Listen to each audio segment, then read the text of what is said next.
Alhamdulillah, that means all praise is due to Allah.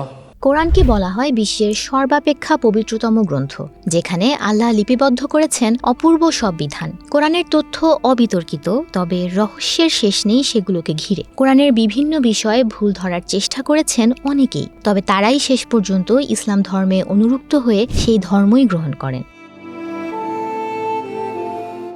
এবার সে তালিকায় নাম আসলো এক খ্রিস্টান গবেষকের। অধ্যাপক ডক্টর গ্যারি মিলার ছিলেন কানাডার সাবেক খ্রিস্ট ধর্ম প্রচারক। তিনি পবিত্র কোরআনের মধ্যে বহুদিন ধরেই ভুল খোঁজার চেষ্টা করছিলেন, কোরআনের ভুল বের করে যাতে ইসলাম ও কোরআন বিরোধী প্রচারণা চালানো সহজ হয়, সেই জন্য তিনি এই চেষ্টা করছিলেন। কিন্তু কোরআন পড়ার পর তার ভিতরে অদ্ভুত এক পরিবর্তন আসে। ফলে নিজেই ইসলাম গ্রহণের পর নিজের নাম বদলে রাখেন আব্দুল আহাদ উমার।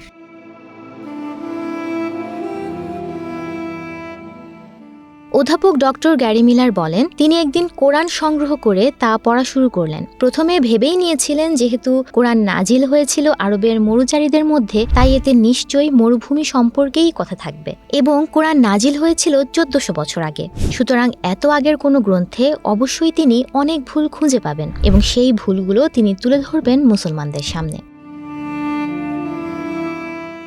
কিন্তু কোরআন পড়তে পড়তে বুঝতে পারলেন নিজের ভুল। কোরআন নিয়ে ধারণা পাল্টে অনেক আকর্ষণীয় তথ্য পেলেন তিনি। বিশেষ করে সূরা নিসার 82 নম্বর আয়াতটি তাকে গভীর ভাবনায় ফেলে দেয়।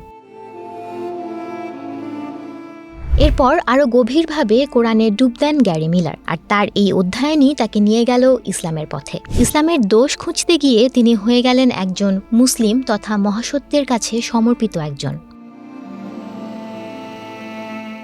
কোরআনে ঈসা আলাইহিস সালাম এবং মাতা মারিয়ামের নামে একটি বড় পরিপূর্ণ সূরা থাকায় বেশ অবাক হন তিনি। আর এই সূরায় তার এত ব্যাপক প্রশংসা ও সম্মান করা হয়েছে যা কিনা বাইবেলেও দেখা যায় না।